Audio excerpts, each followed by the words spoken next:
Hello everyone and welcome to another weekly webisode with Bruce Landon. I am your host Damon Markiewicz, once again coming to you inside the Mass Mutual Center. We're not on the road this week, we're back in-house here inside the nest in the Mass Mutual Center, actually in the Bird Day room. We've been in here before, some questions pertaining to some things outside the Mass Mutual Center for opening night.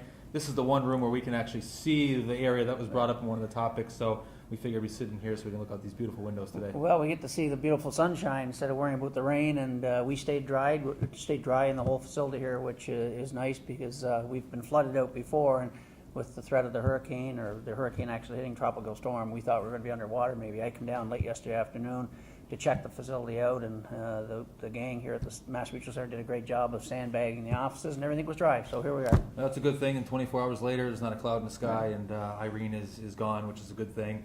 For people who don't know, our offices are pretty much below street level. It doesn't take much for this office to flood, but we are open. It's business as usual as we inch very, very closer to the preseason, the home opener. A lot of home opener questions today, and the topics coming from Facebook. We'll get into all those, but first, can't forget about the social media streams. Go to falconsahl.com.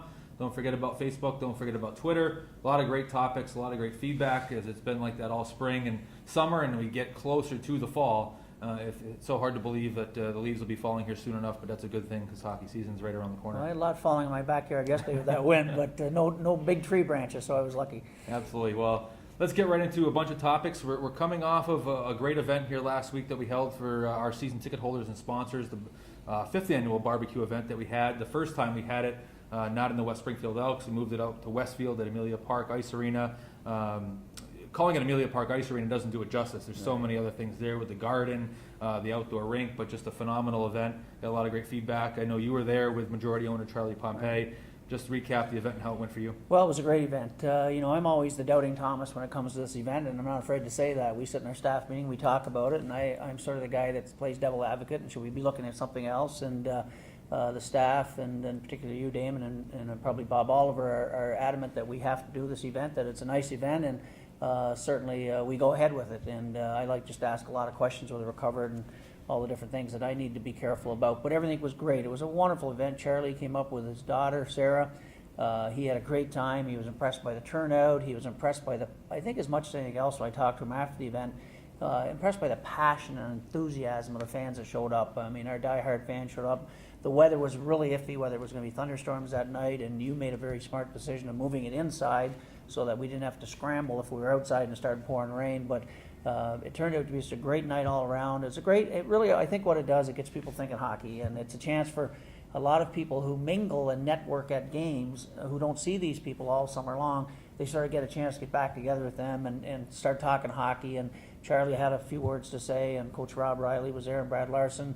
So it was a great event, thanks to our sponsors, Big Y and Mansfield Paper and Y's Potato Chips, and Coca-Cola for just pulling this off for us and helping us out with it, because it's a big event to put on. So it went over really well, and it was funny. On my way home that night, I had a couple emails popped up on my BlackBerry with a couple fans that had been there and couldn't wait just to let me know to extend the congratulations, or the thanks, I guess, to the staff for pulling off another good event. Yeah, for those who don't know, and you probably heard a lot about it, an event we do every year, you get there. It doesn't cost ticket package holders a thing. It's free burgers, free hot dogs, free soda, water. In the past, we've had watermelon cake, cookies, you name it. Can't thank Big Y enough. They were tremendous help with the food, because that is the key component there. Without food, you don't have a barbecue. That and propane. But we were good on both. And the one thing that I'm amazed every year is we do quite a few events. I think we're one of the only teams that I can think of that I know of that do an event like this for ticket package holders, where they come in and it's totally free for them. But every year I just look at the amount of people. We do a lot of events. This is by far the most attended event. It averages between 300 and 400 people every year. It's a great event, and I think the numbers are growing. I mean, the interest, I think, word gets out from the people that are there, and they start telling their other friends who are season ticket holders or package holders of, why aren't you at the barbecue? It's a great event. The line gets a little long for food, but I made a purpose walk through the line to ask people how they're doing, and they were laughing, having a good time, and they didn't mind waiting, and they're having a chance to catch up with their fellow season ticket holders. So I think it's one of the things we're going to have to look at as time goes on, because I have a feeling this thing could really grow. The numbers, I think, have grown every single year, and again, our tip of our hat to Carol Appleton out at Amelia Park for just the wonderful job she did in hosting us out there. She was a gracious host in letting us use that facility. So it turned out to be a wonderful night. trial and error. It was a great venue. Thankfully, with the bad weather, it was a nice dry run. If we do have bad weather, we've been lucky in the past where it's been sunny. Pretty much all the events that I can think of. This was the first year we had to do a quick plan B, but it all worked out. Thank you again, Carol at Amelia Park. Thank you to Jim, her top coworker there. He helped out all afternoon. He was phenomenal. But it's in the books, and start planning for next year. And we should thank the guys who do the barbecuing for us too. The cowpucks. Cowpucks, they're tremendous. They do a great job. And to one season ticket holder who I know will probably be watching this at some point in time, we will have relish next year, I promise. So you know what I'm talking about. Yeah, I do. It's in the notes, I promise. But I said that last year, so just remind me. Well, barbecue's done. We're getting into September. September is this week, at the end of this week, getting to Labor Day weekend. Feels like yesterday we were recapping last season, but here we go again. Opening night, a hot topic on the Facebook chats here this week. Let's go into opening night really quick. A lot of questions as far as what's happening. We've teased a little bit that we're honoring a couple of Calder Cup championship years. I know you had an update with some guests that are coming, but also what else goes into it? I've been asked everything from bands to pregame parties. Where does opening night sit in your plans? The first thing we had to do, Damon, as you know, opening night is sort of a special night. It kicks off the season. We want to do it right with the spotlights and the introductions, and we always try to do something special. And this year, we're honoring, over the course of the year, and we've already mentioned this before, but I'll repeat it again, we're honoring opening night the 89-90 and 90-91 Calder Cup back-to-back teams, both with different NHL affiliations, one with the Islanders, one with the Whalers. Then during the season, at some point in time, we'll honor the 70-71, 74-75, and then later on in the season, the 59-60, 60-61, the three in a row that year. So opening night this year, what we're trying to do is track down some of the players that played in those two teams.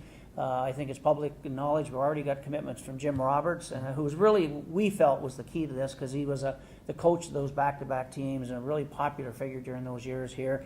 And unique in that he coached Calder Cup teams with two NHL affiliations. So Jimmy is committed. John Forsland, a local guy who's gone on to great things, was our broadcaster during those years. His schedule works out fine. He happens to be in Buffalo on the Friday night. He's going to be here Saturday, and I think he's in Boston or somewhere on Tuesday. So his schedule works out. He's going to come in and be here and be a part of it and MC it. Peter Cooney, former owner, is involved with me in trying to put this together. Peter will certainly be here, and we can't forget Ralphie Calvanese, who was our equipment manager during that time. But we have reached out to a number of players. I'm happy to report we are getting some commitments from some players. Some of them have been tough to track down. We're doing our research to try and find some numbers. Obviously, we're not inviting everybody from both teams. That would be crazy, but we expect to have good representation. I'm not going to say who the players are yet, but we do have some commitments from a couple of high-end players that played in those two teams.